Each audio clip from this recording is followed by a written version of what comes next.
Est-ce qu'il est possible de devenir résident fiscal dans un pays sans avoir besoin d'y passer plus de 180 jours par an? C'est ce qu'on va voir dans cette vidéo. Bonjour, je m'appelle Sébastien Beaupied.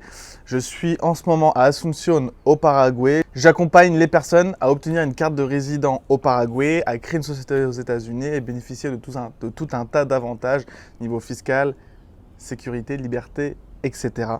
Et dans cette vidéo, on va voir s'il est possible d'être résident fiscal dans un pays sans avoir besoin d'y vivre 180 jours par an. Et vous le savez déjà si vous me suivez, c'est oui, bien évidemment.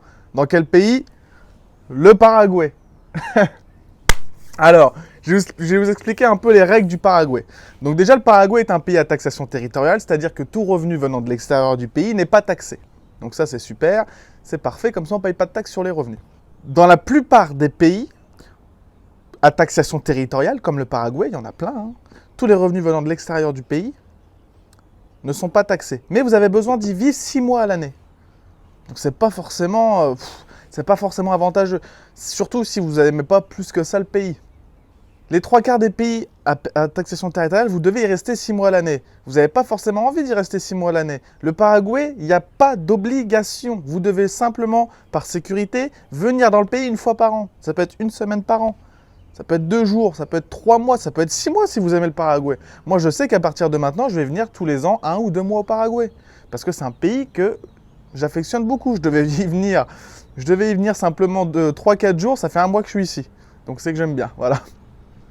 Le Paraguay, c'est un des seuls pays où vous pouvez être résident fiscal sans avoir besoin d'y vivre 6 mois à l'année et sans avoir besoin de faire un investissement à plus de 300 000 euros ou à 100 000 euros. Il y a des pays à taxation territoriale qui vous disent « Oui, venez résident fiscal chez nous, vous n'avez pas besoin d'y vivre. » Comme Antigua, Chypre, vous n'avez pas besoin d'y vivre 6 mois à l'année.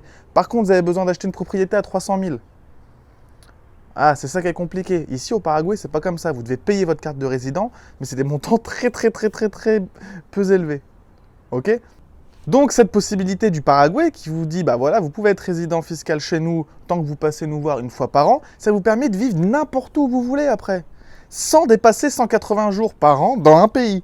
Parce que si vous passez 8 mois par an en France, vous allez être considéré résident fiscal français. D'accord? Donc, vous pouvez très bien venir 1 mois par an au Paraguay, et puis après 2 mois en France, 2 mois en Espagne, 2 mois à Bali, 2 mois au Brésil, peu importe, vous faites ce que vous voulez. Vous ne devez simplement pas dépasser vos 180 jours par an dans un pays. C'est aussi simple que ça.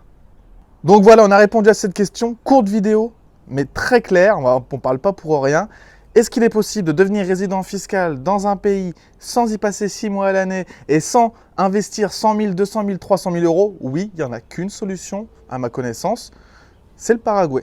Donc si ça vous intéresse d'obtenir une carte de résident au Paraguay, de bénéficier de tout un tas d'avantages fiscaux, liberté, sécurité, peu importe, vous voulez qu'on s'occupe de tout ça, vous réservez un appel dans la description. Il y a un site, il y a un blog, il y a un lien pour réserver un appel. On échange ensemble sur votre projet, sur votre cas précis, et on voit ce qui est possible de faire pour vous faire obtenir cette carte de résident. Ça sera avec plaisir.